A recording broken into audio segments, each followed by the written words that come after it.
네, 20대 대통령 선거 코앞으로 다가왔습니다. 50일도 안 남았는데요. 예, 대선 전망은 여전히 시계 제로입니다.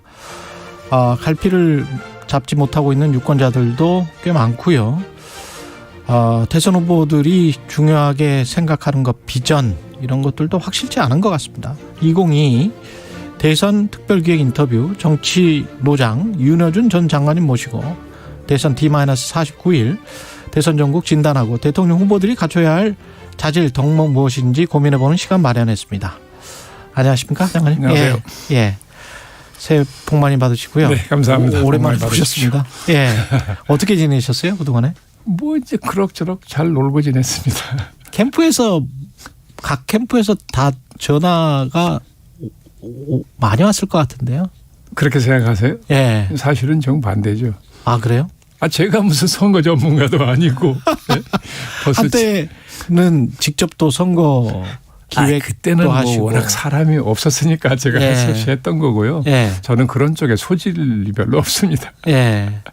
양 캠프에서 전혀 전화나 뭐 이런 것들은 안 하고. 아예 별로 그런 일 없었습니다. 예. 네. 지금 상황은 판세가 뭐 안개 속이다.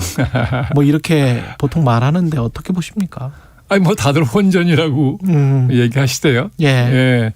근데 그게 이제 정권 교체 열망은 굉장히 높은 편으로 나오는데 계속해서. 예, 변함이 없더라고요. 그렇죠. 그런데 이제 야당 후보인 윤석열 후보가 그 높은 열망에 부응을 못 한다는 얘기 아니에요. 지지율이 예. 낮으니까. 예. 그래서 혼전이 계속되는 거 아닙니까? 그렇죠. 예. 그러니까 그건 뭐 국민의힘이나 윤석열 후보가 분발해야 될 일이죠. 거기다가 이제 당선 가능성은 또 지지율과는 상관없이 또 여권 후보가 지지율대로 나오는 건 아니니까요. 예. 예. 이게 지금 그것도 좀 이상하고. 지금 이게 이제 엎치락뒤치락 하는 거잖아요. 지금 예. 어떤 조사는 이재명 후보가 더 높게 나올 그렇죠. 때도 있고. 예. 그러니까 오차범위 내도 많고요. 그러니까 이런 상태로 가면 정말 투표 당일날 투표율도 문제가 되는 것이고 그러니까 예, 당락을 장담 못하죠. 근데 정치학에서 뭐 중도층 스윙부터 막 섞어서 네. 쓰는데 일반 사람들은 좀 다른 개념들이죠. 이게 어떤 부동층이라고 해야 될까요? 중도층이라고 해야 될까요? 글쎄 뭐 어느 쪽에 쏠리지 않는다는 점에서는 부동층이라고 뭐 얘기할 수 있을지 몰라도 우리나라 중도층은 꼭 부동하는 층 같지는 않은데요. 그렇죠. 예. 다 생각이 있어요. 다 생각이 있죠. 그런데 흡족한 사람이 안 보인다는 거죠. 네. 그 생각의 판단이 꼭 이데올로기나 가치관 그런 것 같지는 아니죠. 않죠. 그런 건 아니죠. 그러니까 그렇죠. 그걸 중도층이라고 부르는 거죠. 왜냐하면 이데올로기에 매몰되지 않는 사람들이죠. 사람들이기 때문에. 그 사람들은 그러면 뭐를 주로 생각을 할까요? 글쎄요. 뭐라 그럴까요. 자기들 나름대로 뭐 국가의 미래를 걱정하는 분도 있을 것이고. 예. 한국 정치 이라서는 안 된다고 생각하는 분도 있을 거 아닙니까? 예. 그럼 그런 걸 고쳐줄 만한 그런 믿음이 가는 후보가 나오면 선택할 텐데 예. 그런 후보가 안 보인다는 얘기잖아요. 지금 부동층이 많다는 거는 그런 후보가 없다는 얘기죠. 그런 후보가 없다. 네. 근데 이제 그런 후보가 나다라고 나선 게 또 안철수 후보지 않습니까?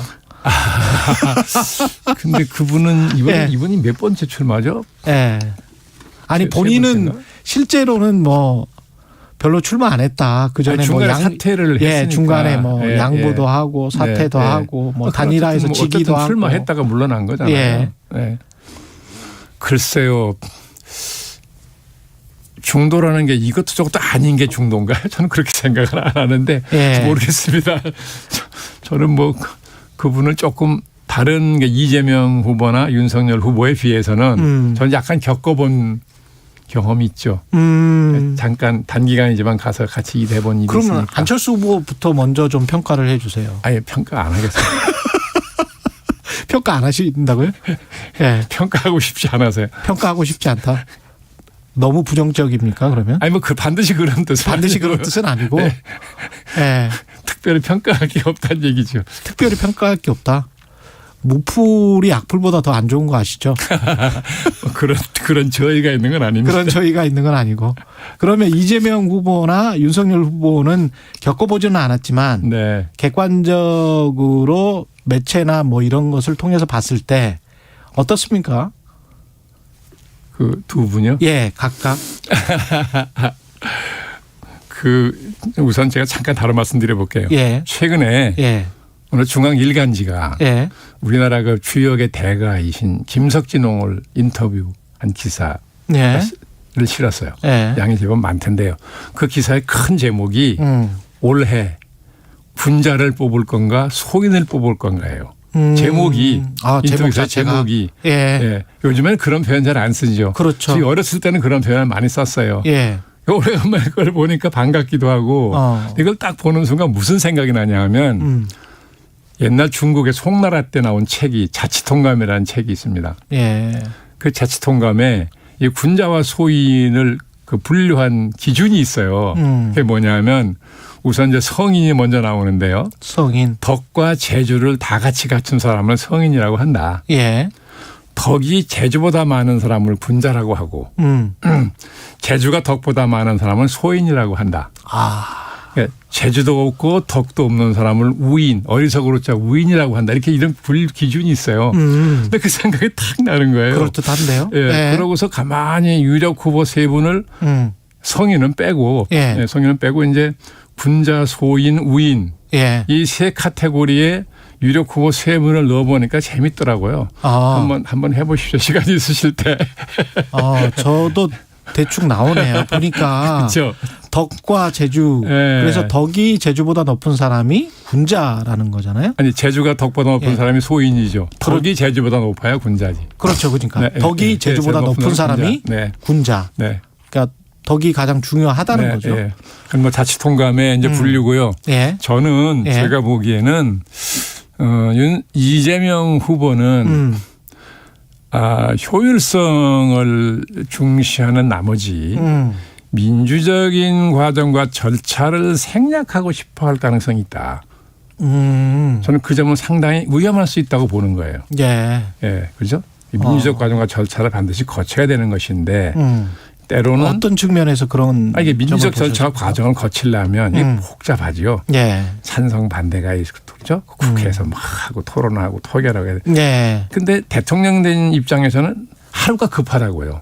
빨리 정책을 해야 되겠는데 국회에서 그 결정을 안 해주니까 네. 생략하고 싶어 한다는 말이죠. 예. 과거에 그런 대통령도 있었어요. 그러니까 너무 효율성을 중시하면 사람이 이 민주적 과정과 절차를 낭비적인 요소라고 보기 쉬워요. 그러면 생략하고 싶어진단 말이죠. 예. 그러면 민주주의에 큰 문제가 생기기 때문에 그럴 위험성이 있다 하는 생각이 좀 들어가고요. 윤석열 후보는. 윤석열 후보의 경우에는 검찰이라는 매우 높고 두터운 울타리 안에서만 평생을 보낸 분이라서 그런지 울타리 밖의 세상 물정에 너무 어두운 거 아니냐.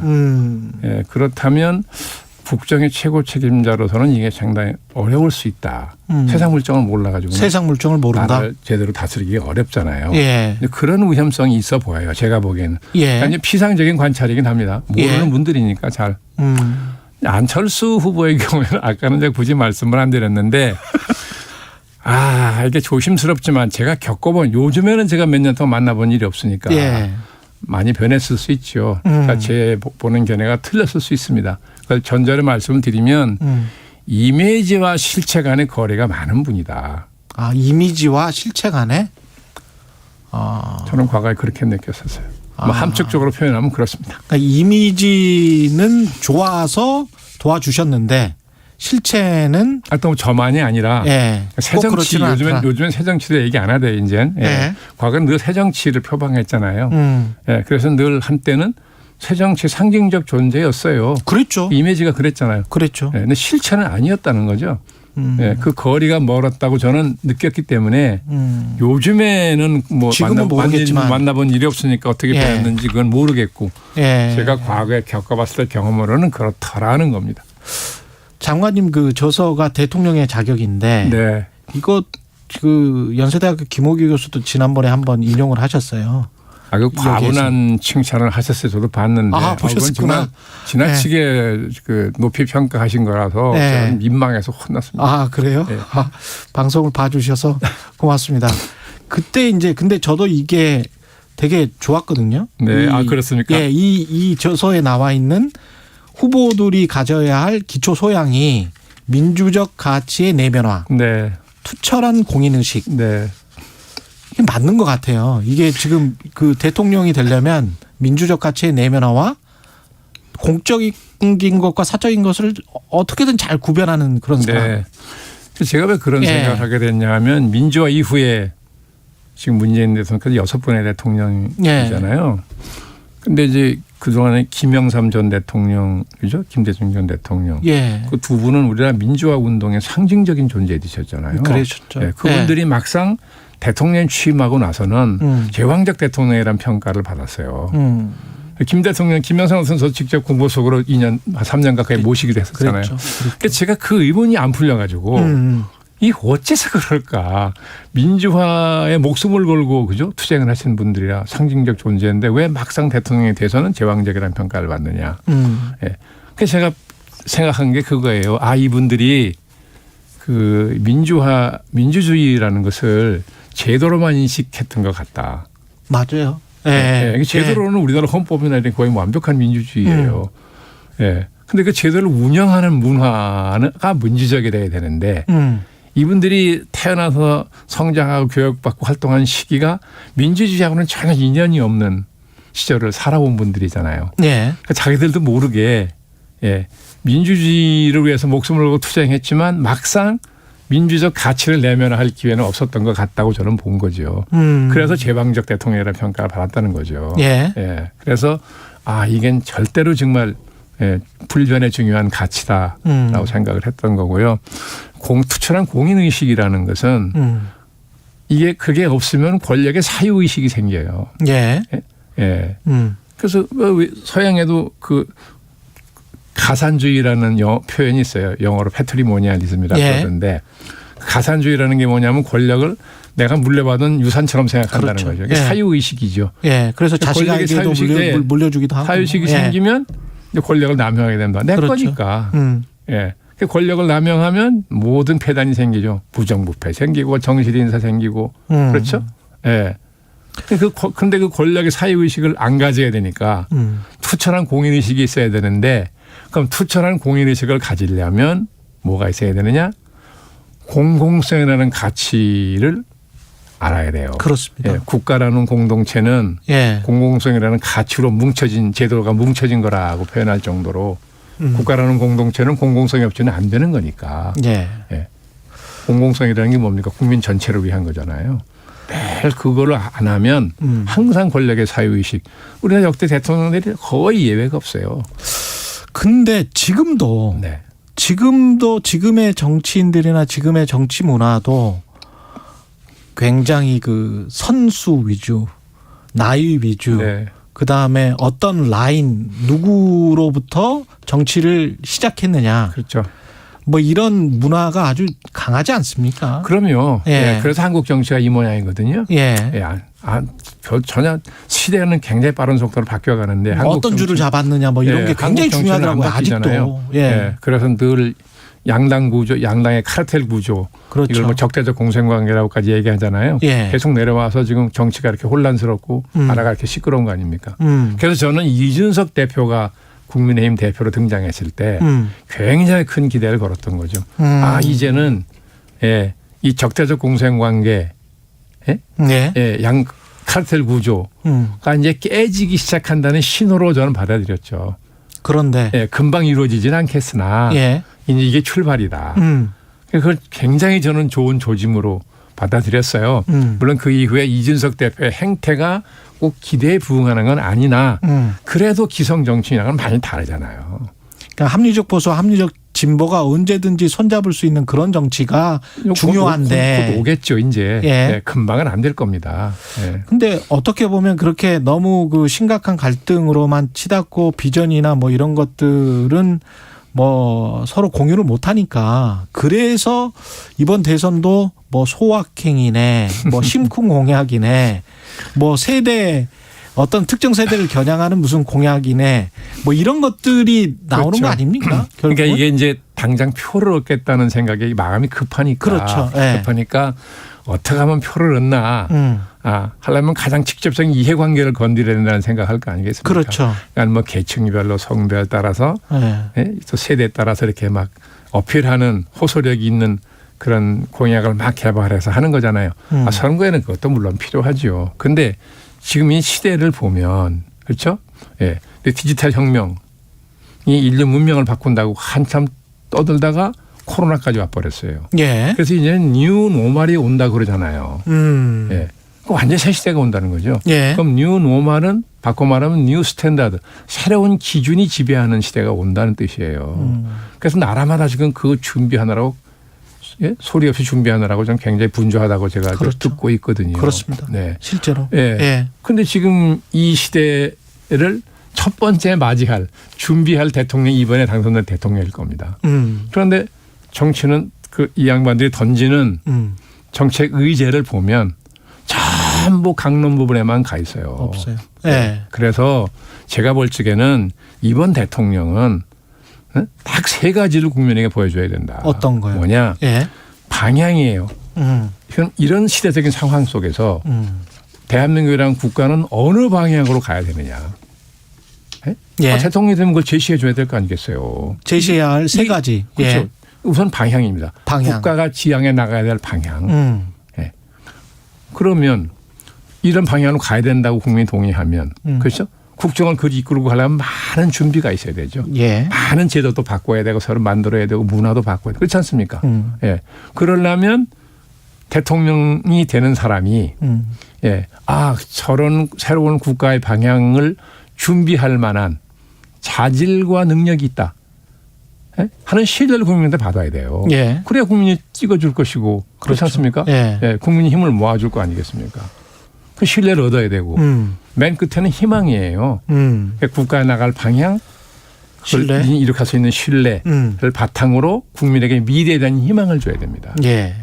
그래야 국민이 열성적으로 힘을 모아서 그죠? 준비할 거 아니겠습니까? 우리 국민은 그렇게 동기부여만 되면 무서운 저력을 발휘하는 국민이잖아요. 우리 산업화라는 게 바로 그 증명한 거 아닙니까? 근데 제가 반론 차원에서 말씀드려보자면 네. 미국식 대통령제를 우리가 뭐 좀 다르기는 하지만 예. 하고 있는 나라인데 미국마저도 저렇게 이제 분열돼 있지 않습니까? 네. 예. 양당제의 폐해가 그대로 나타나고 있는데 네. 예. 이런 국민 통합적인 대통령이 어떻게 보면 꿈이나 신기루가 아닌가 그런 생각도 들어요. 저는. 그런 생각이 들어갈 정도죠. 예. 왜냐하면 우리나라는 워낙 극심한 분열 정치가 오래 계속돼 왔으니까. 근데 뭐 이제 그런 아까 미국 대통령이 말씀하셨는데 네. 이제 그렇기 때문에 학자 중에는 이게 공통적으로 세계가 공통적으로 나라마다 조금 정도의 차이는 있으나 전체적으로는 공통적으로 정치 리더십이 수준이 내려간다는 거예요. 오히려 내려간다는 거죠. 그래서 혼란이 온다는 거죠. 그래서 어느 학자는 심지어는 우리가 데모크라시라고 하는 예. 민주주의 체제 자체에 위기가 온 거 아니냐라고까지 얘기한 학자가 있을 정도죠. 예. 예. 뭐 우리나라는 뭐 더군다나 예. 뭐 더 그렇잖아요. 예. 그러니까 이게 참 어떻게 보면 참 굉장히 기로에 서 있는 예. 상황이고 예. 이번 선거가 예. 그걸 좌우하는 아주 중요한 선거가 될 거라서 국민들이 그렇군요. 선택을 잘해야 되는데 예. 자 선택지로 나와 있는 세 명의 유력한 후보 중에 예. 썩 국민의 그런 점에서 신뢰를 받는 후보가 지금 있느냐 없느냐. 없으니까 혼전이 될 거 아니겠어요. 근데 이 혼전의 상황에서 두 후보가 만약에 단일화를 한다면 두 후보요? 예. 아, 네. 윤석열 안철수가 단일화를 예, 한다면 예. 네. 어떻게 전망하십니까? 단일화가 있을 것 같습니까? 없을 것 같습니까? 그것부터. 이게 단일화가 될지 단일화는 예. 어느 후보가 그냥 하나로 양보하는 거잖아요. 그렇죠. 이렇게 되면 그 지지 세력이 일부 이탈하게 돼요. 예? 단일 후보가 된 사람 난 지지 못하겠다는 사람이 생기기 마련이거든요. 예. 그런 위험 부담도 있고 그러니까 제가 보기에는 단일화보다는 공동정부 같은 형태. 예? 윤석열과 안철수의 공동정부? 네. 예. 그런 형태가 오히려 가능성이 더 많지 않냐 보는 거죠. 그리고 2012년 선거 때인가요? 예. 그때 문재인 후보와 안철수 후보 간의 후보 단일화 협상이 있었어요. 그때 제가 그 민주당 쪽에 국민통합추진위원장인가로 가 있을 때예요. 예. 그때 제가 그 시작하는 걸 보고 선대위원장 한 사람한테 가서 안철수라는 사람을 승패 구도로 몰지 마라. 그럼 승부 안 한다. 저 사람 패배에 대한 두려움이 있어서 패배하느니 승부를 안 한다고 선택할 거다. 그러니까 논리를 만들어서 문재인 후보한테 양보하는 게 이게 얼마나 역사적으로 위대한 일이냐 하는 설득을 하면 몰라도 이기고 지는 게임으로 몰면 승부 안 할 거다라고 제가 그랬거든요. 명분이 훨씬 중요하고요. 네, 근데 그 말을 안 듣더라고요. 그래서 확 몰았잖아요. 이쪽은 거대 정당이니까. 예. 그러니까 딱 빠져버리잖아요. 승부 안 했잖아요. 그때. 국민의힘도 마찬가지 실수. 네, 그러니까 이번에도 저는 단일화로 하는 것보다는 이쪽도 한쪽 거대 정당이잖아요. 이쪽이. 그렇죠. 네, 그러니까 단일화보다는 공동정부 형식이 훨씬 협상의 성공 가능성이 높지 않느냐 저는 그렇게 본다는 거죠. 근데 그렇게 단일화를 어차피 한 사람을 뽑는 거니까요. 그렇죠. 예, 그렇게 단일화를 하면 그게 그 윤석열 후보에 전적으로 유리하게 될까요? 그게 그대로 그 표가 그쪽으로 이동하게 되는 겁니까? 일단은 유리하다고 봐야 되겠죠. 유리하다. 100%다 옮겨가지는 못할지 몰라도 일단은 유리하다 봐야죠. 연합하는 쪽이 유리한 건 기본 상식이니까. 그렇군요. 네. 가능성에 관해서는 어떻게 생각하십니까? 어떤 가능성이요? 저는 가능성이 있다고 보는 편입니다. 네. 네. 김건희 씨 그 통화 내용 방송 보셨어요? 봤습니다. 어떻게 생각하세요? 전 좀 놀랐어요. 예. 아니 뭐 내용에 놀랄 만한 게 있어서 그렇다기보다는 이게 이제 사람이라는 게 이 목소리나 그죠? 말하는 투.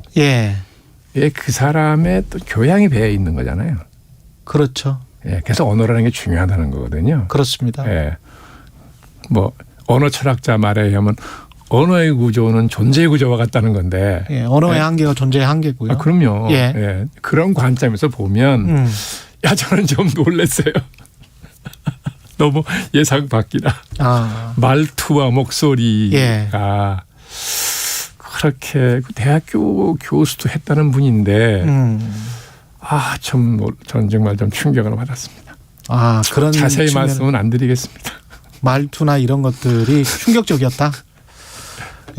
저도 덧붙이지 않겠습니다. 이제 국민의힘 내부에서는 이게 이름으로써 오히려 김건희 씨 리스크가 해소됐다 이렇게 주장을 하고 있는데. 그래서 온갖 루머 같은 말들이 이제 그렇죠 시중에 막 돌아다녔는데. 그냥 방송된 거에 뭐 그렇게 무슨 대단한 무슨 충격적인 말은 없었던 거 아닙니까? 그러니까 오히려 리스크가 줄었다고 판단하는 것도 일리는 있겠죠. 근데 그 다음에 보면 보도들이 뭐 친오빠가 직접 관여했었던 것 같고 캠프에. 친오빠요? 친오빠. 김건희 씨의 친오빠. 그래요? 네네. 그래서 이제 거기에 이제 녹취록에 보면 오빠라는 말이 나오거든요. 오빠가 헤드다. 오빠가 헤드. 근데 이제 오늘 한겨레 보도를 보면은 친오빠가 실제로 개입을 캠프에 했었던 것 같은 게 있고 정황이. 뭐 친오빠라면 윤석열 후보가 내부 매제가 되는 거잖아요. 그럼 매제가 대통령 후보 나간다는데 그럼 당연히 도와야 되는 거 아닙니까? 그래요. 그러면 아까 말씀하신 공적 영역과 사적 영역의 구분이 조금 모호해지지 않습니까? 나중에 대통령이 되고 난 다음에도 방에 앉아가지고 막 이렇게 귓속말 해가지고 공적 기구가 판단한 걸 막 흐트러뜨리거나 그런 건 문제가 있지만 이처럼 캠프에서 일했다는 거 아니에요? 아니 그러니까 그게 일종의 캠프라기보다는 어떤 이게 그러니까 지난번에 개사과 논란이 있었지 않습니까? 그것도 개사과 제대로 해명이 안 됐었잖아요. 누가 한지를 지금 모르거든요. 그런가요? 그렇죠. 근데 그게 이제 당시 언론 보면 코바나 콘텐츠 사무실에서 했었던 거 아니냐 이런 의혹 보도도 있었는데 이런 게 전반적으로 이제 엮이는 거죠. 근데 그렇다면 윤석열 후보가 경계하겠죠. 무속인 같은 경우도 이게 같은 의미에서 지금 언론에서 보도를 하고 있는 건데. 우리나라 정치하고 말이죠. 높은 관료들이 그 무속인 엄청 좋아해요. 인간이라는 게 누구나 자기 미래에 대해서 불안하고 모르니까 궁금증 있는 게 인지상정인데 제 경험에 비춰보면 우리나라에서요. 그런 그 앞날을 예측하는 그 능력을 가졌다고 믿는 무속인들을 제일 좋아하는 누군지 아세요? 정치인하고 사업가예요. 그 많이 보러 간다 그러더라고요. 전부. 말도 마 정치는 말도 마세요. 네. 앉아 밥 먹고 얘기하다가 네. 누가 뭐 어디 용한 사람 있다 그러면 전화해봐요. 전화번호 물어본다고요. 저 그걸 봤으니까 제가 여러 번. 거의 모든 정치인들이 거의 예외 없이 그렇더라고요. 예외 없이 그래요. 네. 그러니까 그거는 뭐 하나도 이상하지 않은 것일지도 모르죠.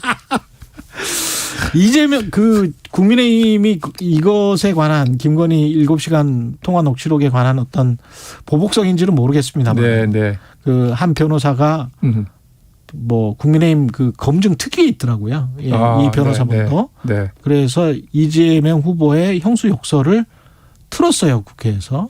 그리고 이제 국회에서요? 녹음 파일을 공개를 했고. 누구를 대상으로? 뭐 그냥 국민을 대상으로.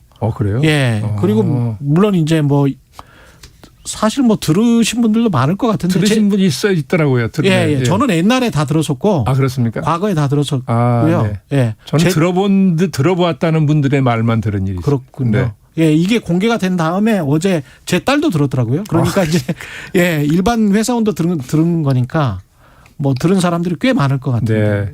이거는 어떻게 보십니까? 영향을 줄 겁니다. 영향을 준다. 왜냐하면 그 들었다는 사람들이 하는 말을 들어보면 좀 충격받았다고 하는 분들이 있어요. 그럼 영향을 줄 수 있다는 얘기죠. 예. 근데 제가 윤석열 후보라면 그건 못 틀게 했을 거예요. 못 틀게 했을 것이다. 저쪽은 김건희 씨 걸 틀었지만 틀지 마라. 예. 그렇게 품이 없는 짓 해가지고 선거를 이렇게 선거판을 그렇게 만들면 되느냐? 못 틀겠어요. 그게 훨씬 더 좋은 거 아니에요? 네? 그 이전 투구 양상으로 지금 가고 있는 것에는 그걸 막았어야죠. 오히려 막았어야 됐다. 그럼요. 그럼 국민이 판단할 때 자기 거는 다 이렇게 상대방이 틀었는데도 그거는 윤석열 선대위의 결정인지 아닌지는 모르겠지만 약간 좀 잘못된 결정이었던 것 같다. 저는 뭐 잘못된 결정이라고 하기는 뭐 어떨지 몰라도 제가 윤석열 후보라면 저 같으면 못 하겠어요. 그게 실질적으로 선거에도 유리했을 겁니다. 득표에도. 실제로도. 네. 칼이 칼집 안에 있는 게 훨씬 낫다.